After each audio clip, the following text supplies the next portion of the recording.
selalu perhatikan diriku di saat dalam kesepian, sedangkan ku tak pernah menghiraukan kebaikan dirinya.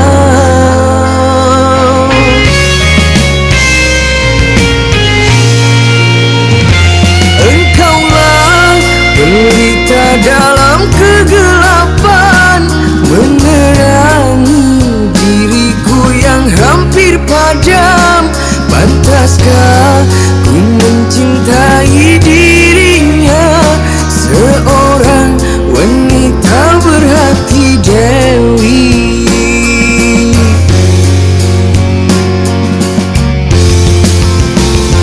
Oh Tuhan, berikanlah petunjuk-Mu, apa yang harus aku lakukan. Ku tak bisa mencintainya dan tak ingin sakiti hatinya. Oh Tuhan, apakah dia jodohku yang telah Kau kirimkan untukku?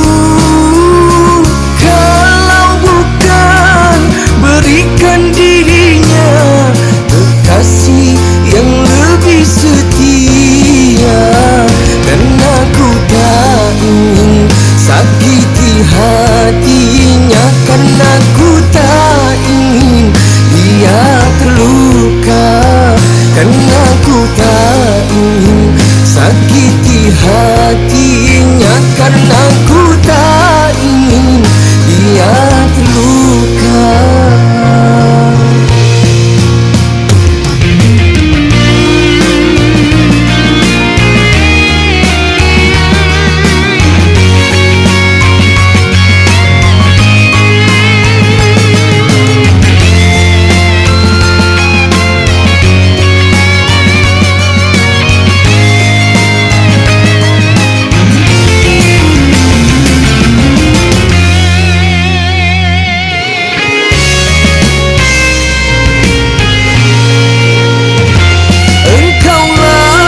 Pelita dalam kegelapan, menerangi diriku yang hampir padam. Pantaskah ku mencintai dirinya, seorang wanita berhati dewi.